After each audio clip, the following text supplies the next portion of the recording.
Welcome to the Distracted Driving Podcast. I'm Sean Genovese.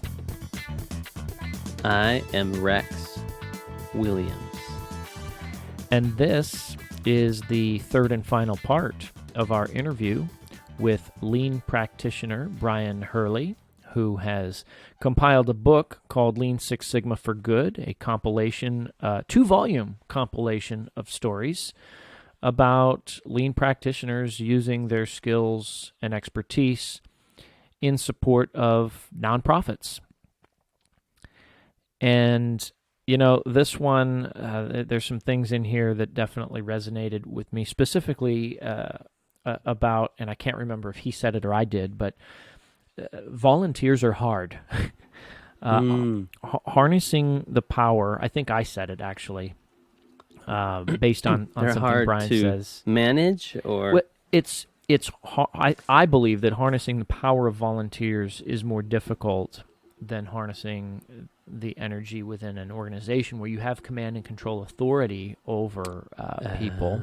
Yeah. But when you're in a nonprofit or you're dealing with volunteers, you know, there's this tension where we want to focus on efficiency, but it's really, and this comes up in the episode, it's really just about not having chaos, because sometimes having some inefficiency in some of the nonprofit workings, there might be a learning that needs to take place, either with volunteers or with the people that are benefiting from the organization. So if you're, for example, refurbishing computers, and part of that process is to get the people to understand more about computers, well, then you maybe don't want it to be streamlined. You want them to have some struggles, because that's part of the value that's being extracted.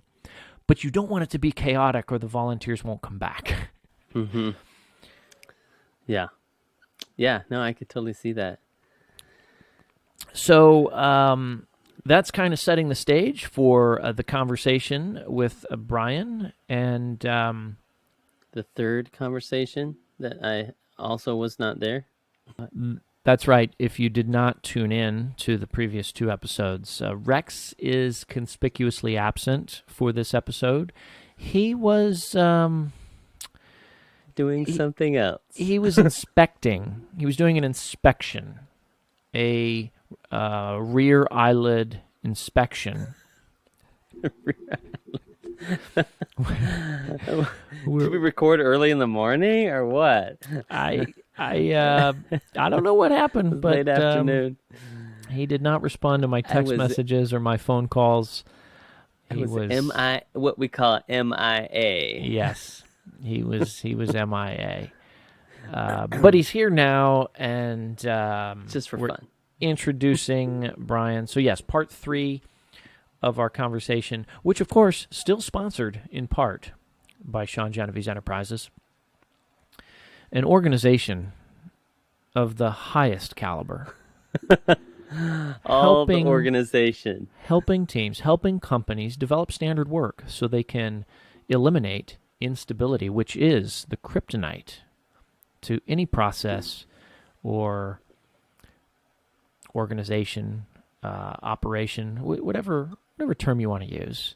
Mm-hmm. So you can go to nomorekryptonite.com to learn more about that, and you can stay tuned to learn more about Lean Six Sigma for Good.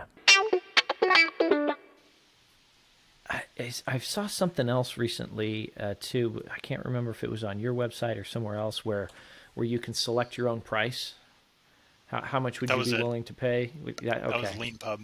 Yep. Gotcha. And so that was the other thing, is like you can set a minimum, I think, or recommended. Yeah. And you could toggle that up or down. So there is a little bit of kind of pay what you can or pay what you want. So I thought that was kind of interesting approach too. And a lot of people are kind of trying that out. And some nonprofits have tried that out with, like, restaurants and things that pay what you can.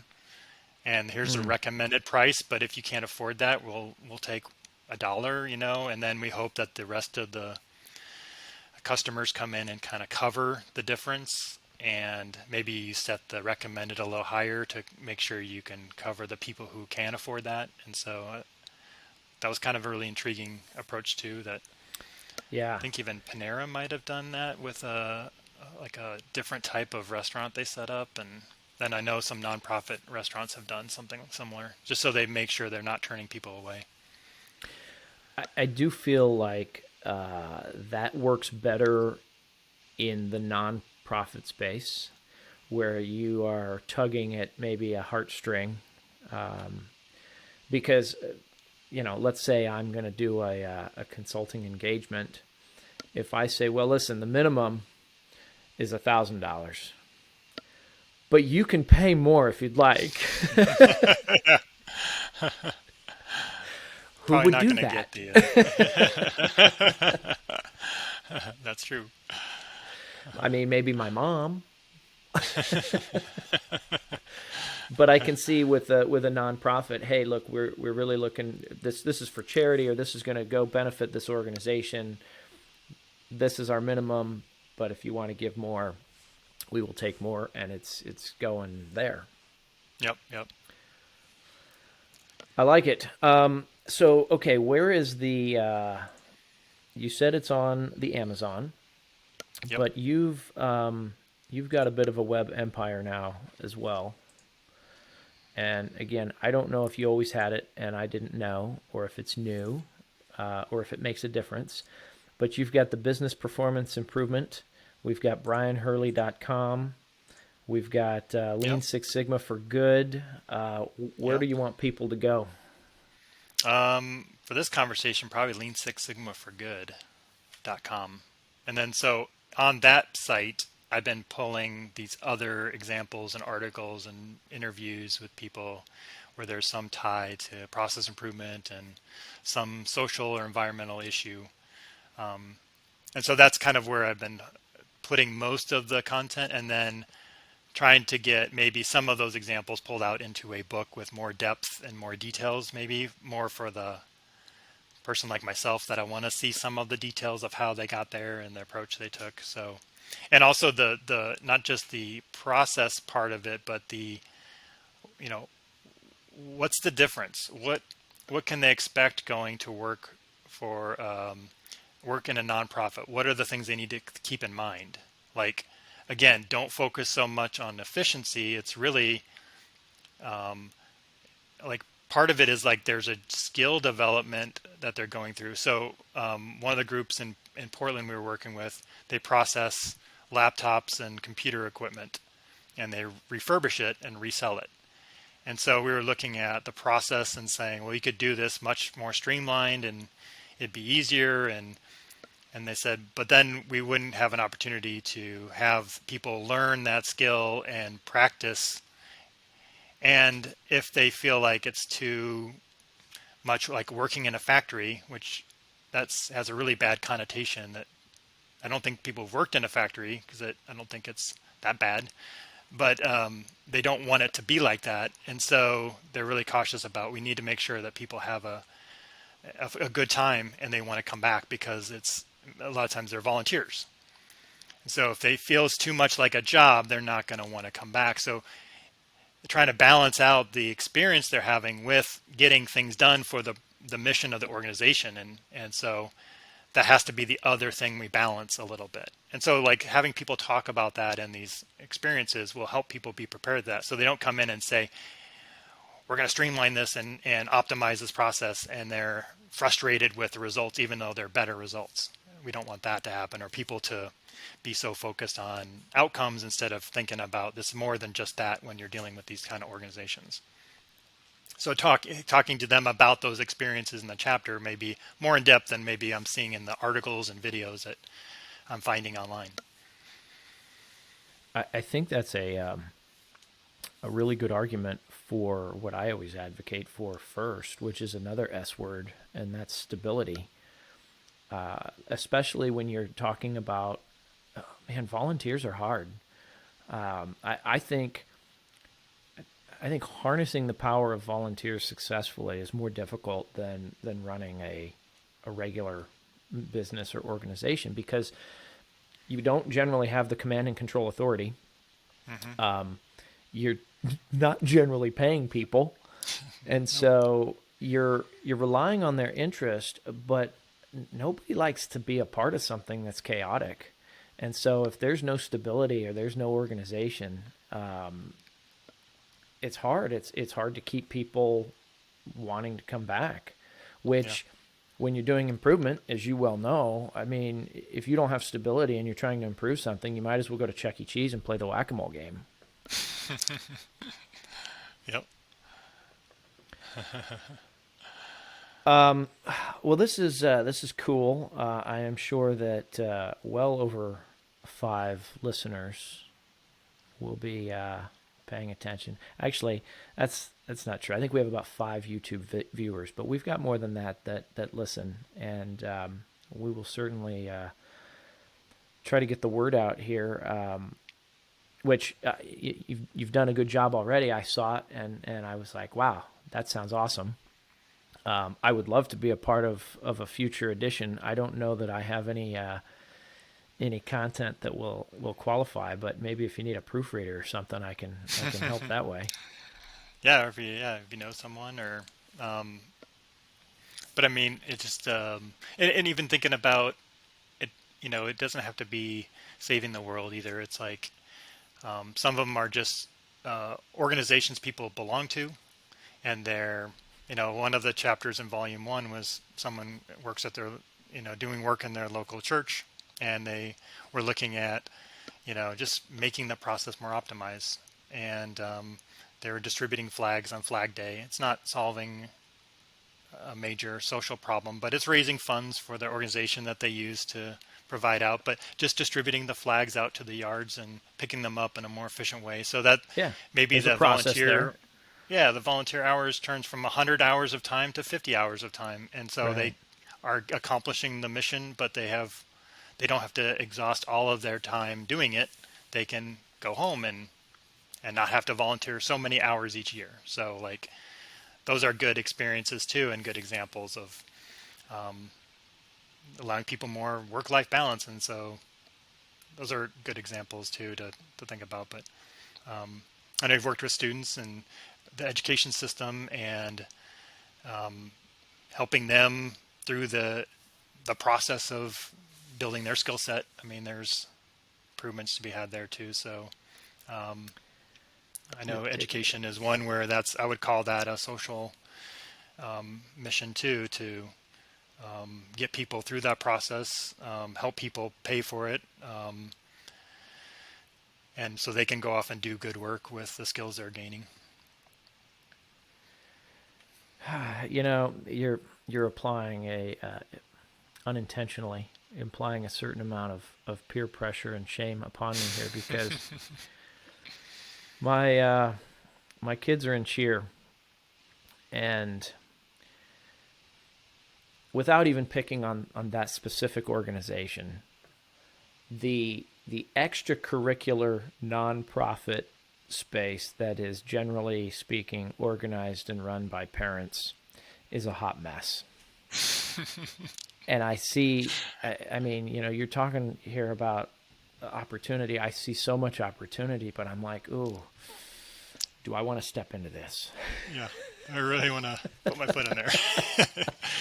But maybe, Brian, maybe I'll do it for you, for the sake of getting a story that I could write and contribute to the next edition. Yeah. No, and I think those are like, I was spent a lot of time with my brother this year, and seeing the activities he has with his kids. It's just like constantly going and doing stuff, and it's like, yeah, you want those things to run smoothly, and if they're having to spend extra time at them because it's not organized well, it's taking up that time that could be spent doing something else. So yeah, it's there's a lot of people seeing those Yeah. types of processes that could probably use some help. Well, it goes back to what you said a minute ago about, boy, if something is taking 100 hours with volunteers and you can get it down to 50, great. Now I don't need as many volunteers, or they don't have to volunteer as much of their time, and As maybe long. that's the incentive they need to remain engaged. Yep. And I think burnout is a huge problem in the nonprofit Oh, sector, for that sure. they're passionate about it, but they are spread thin, and they have to take the workload on, and it's got to get done, and they work so hard at it, and they're just like, I give up. I can't do this anymore. It's not healthy. It's not good. And they disappear, and there's high turnover in the nonprofits. And we were working with one group, and then, wait, what happened to that person? Oh, they left. We have a new person. Yeah. And so the churn was much higher than we expected. And more so, instability. yes.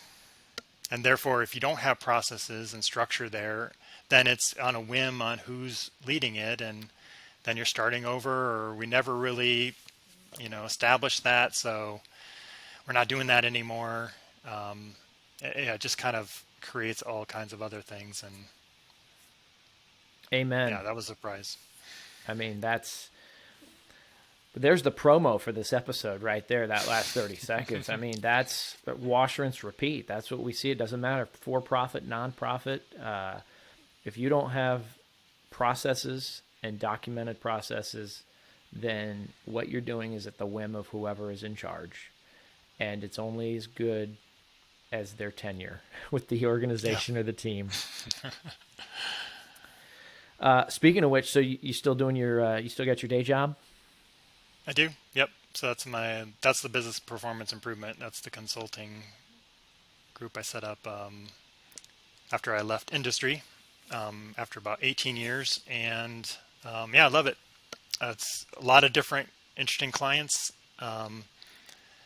Some good, cool projects, some standard, just regular industry work. But it's enough that kind of gives a nice mix. And then I'm getting so much more exposure to different types of processes, different industries. And, everyone says, this doesn't pertain to us. What would you know about this industry? You worked in this other industry. And it goes back to what you were saying before. It's Yep. Like, I get that to a point, but I can pick up that fairly easily. It's just going to be the principles that are going to stick to, whether it's, people going through the education system, to making food, to processing clothing, to sending wired transmissions and cash to different countries. It's the same principles. I mean, I stop people right there in their tracks. I go, listen, I know. I don't understand. Your process is different. You guys are special. Can we get it all out of our system right now so that we can solve the problems that you have?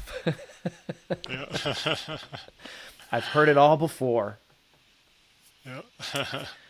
Cool. And your focus with that is really on the education piece, right? I do a lot of training. Yep. Yeah. A little bit of consulting and project support for people doing their certifications and completing projects. So that's what I really enjoy, is helping people with their projects and fixing problems and helping them figure out how to make things better. That's fun. I don't mind teaching. I'm good at it and good enough at it, but I don't want to teach all the time. So I like mixing it up a little bit, because I think that there's a lot of importance to the teaching that I learn from teaching and having people in the classes, but also I like to get in and go deep into specific problems and work through those. So I like the balance of kind of like a little bit of coaching and working with teams on strategy, a little bit of deep dive into specific processes, and then some general training, get people's skills ramped up and see them kind of take off and get excited and want to practice on what they learned. I just really try to drive them to, you got to do something with this. If I teach you, if we spend 5 days together and you don't practice this, that's a waste of my time and your time. And that's not any value for anyone. So I'd rather not be here if we're not going to do something. Like, you gotta find the time to practice this stuff. It doesn't just, oh, that's nice, and let me go back to my regular job. It's you got to find a way to apply and practice so that you'll get good at it. But it's a struggle. A lot of people goes back to too many projects. They got to figure out, when do I'm going to practice this when I've got 12 things on my plate and all of them are overdue. So then a lot of them don't do anything after the class, and that's a little frustrating. Yeah.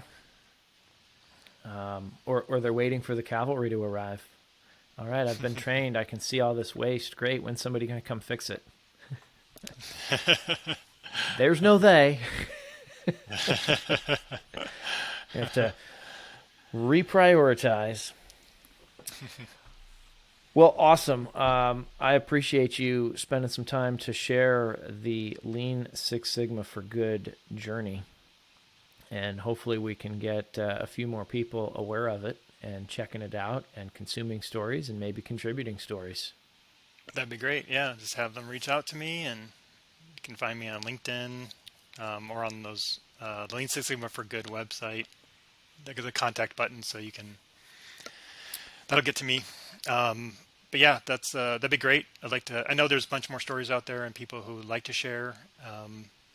But yeah, also if you know somebody who might like those stories, or you know an organization that might like that, maybe you can gift it to them, or we can get them a copy somehow. So reach out to me if there's a barrier there, and I'll get them a PDF version or something. So we really do want to get just the word out, because that's really the mission for a lot of the people and the authors in the book, is they want to tell the story so that others can benefit from it. So ultimately, we're going to figure out how we can just maybe distribute it out. Maybe we don't charge anything at some point, but maybe if you pay something, there's a little bit of incentive to actually read it. So don't get me started on books and unread books. That's a whole nother. I got a few sitting on the desk right over here. Yeah. One of them I have to be careful that I don't disclose that I haven't read it yet, or the person who gave it to me is going to get mad at me. Right. So only buy the book if you're committed to reading it, because how many? I don't know what the percentage is, but I'm scared if they actually check to see of the books purchased how many actually got read. I don't think it's a high percentage. Well, and I wonder just how in general. many. So here's what I'm guilty of. Well, first of all, I figured out a while back that reading books like that, that's not how I consume information. It's just not. Now, that being said, I will read probably one or two books a year. I think the last one I finished in this genre was I almost called it the Magic School Bus, but that's not what it's called. It's the Energy Bus. Okay. But a lot of times what happens to me is I will start a book, and that's the end. It's a lot of whip. Yes, 100%. I've got two actually that I've started and I haven't finished. And it's not that they're not good books. It's just that, and look, I'll raise my hand and say I'm not making excuses. I realize I could and maybe should make time. I don't. But also, at some point, I stopped making myself feel bad about that, because I realized, you know what, I'm consuming all this other content, some of it by the same people, just in a different mode. And I kind of figured out that that's what works a little bit better for me. Now, all of that I've being gotten said, all audiobooks personally. I mean, I don't, if it's on audio or Audible, or some other audiobook format, then that's how I digest it. I've read maybe a handful of books over my first 15, 20 years. And then now I'm doing 2 a month just through my subscriptions, that just blowing through stuff because it's convenient. I don't have to stop and do everything. I can go work out. I can do whatever I want, as long as I'm kind of paying attention to what's going on there. So yeah, that format is way better for me. It's kind of like the podcast format, really. I mean, it's a book podcast. In fact, I guess you could probably say that audiobooks were the first podcasts. Maybe. I don't know. Yeah. Well, anyway, all of that being said, I don't want to poo-poo books, because I'm writing another one. And I also like this one. I have not read all the stories yet. But I mean, I think my intent is, I think I told you, I'm teaching 2 classes now. One's on leadership, one's on innovation. I'm looking for case studies all the time So my students that are listening to this episode right now are going, great. He's getting new homework ideas. Yes, absolutely. Yeah. I am getting new homework ideas, and that's one of the reasons why I am going to cruise through and check out the stories. Okay. Yeah, and that's another thing. Like if there's an organization or a school or a nonprofit that needs copies of something, I mean, we can figure out a way to get that to them. Probably no charge. So I might take you up on that. Figure out ways to get the word up. Yeah. Cool. Okay, that is the end of our interview with Brion Hurley. So thankful that he was able to carve out some time to chat with me. Yeah, that was great stuff. Awesome. If you didn't quite catch the last part of that, he did say that if you are a nonprofit or a school, educational entity, he is willing to figure out how to get you copies of the Lean Six Sigma for Good books, potentially free of charge, in order to allow you to use it in, say, an educational or instructional setting. I may take him up on that next semester for my own teaching endeavors. You can get a hold of Brion at lean6sigmaforgood.com. And let's see, what else? Oh, yes, you can get a hold of us at distracteddrivingpodcast.com. We would love for you to leave us a comment. You can do that on the webpage. There's a webpage for each of these episodes. You can rate us on your favorite podcasting platform. We would love to get some ratings. Rate us a 1, 2, 3, 4, 5, but make it a 5. Leave us comments, ratings, what else? If anybody would like to be a sponsor of the show, we have well over 5 listeners. So, yeah. You want to access you can be those a sponsor, people. And then you'll get mentioned on the show, yeah? Just like SG Enterprises gets mentioned all the time on the show because they're one of our major sponsors. Yes. Is it fair to say they're our favorite sponsor?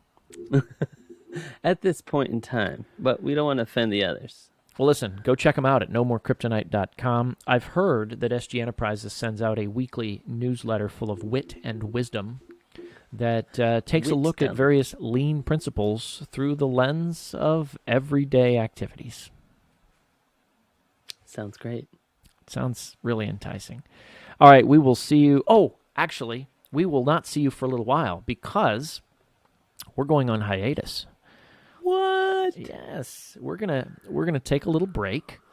Kind of season ending. This is the season end of the 2. This is the end of season 2. Yeah. And when we come back, season 3 is going to start. I mean, I could tease it, or should I just tell them? No, we'll tell them. Tease it. Season 3 is going to start with a live show. What? That's funny. I almost forgot. How is that possible? I forgot. That's why I was pimping the mailing list, because sign up for my email newsletter so that you can find out when the live show will be. You can tune in. If you'd like to be a guest, we have not decided yet who our guests will be. We may do a no-guest show. It's hard to say. Yeah.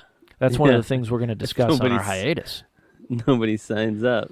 You might have to, but I'm sure they'll be pouring in. All the viewers. We'll be flooding the social media though with some clips of our previous episodes. Some just little snippets. Our episodes are short already, but we'll be doing some little 30, 60, 90-second sound bites. For your enjoyment, for you to share, take to your next cocktail party. And we'll be getting ready for season 3's kickoff with a live show, mostly because we can. Because we want to. We want to try it out. So, coming to you live. Thank you for tuning in for what has now been 36 episodes. Wow. And we will see you for many, many more at the beginning of season 3. Stay tuned.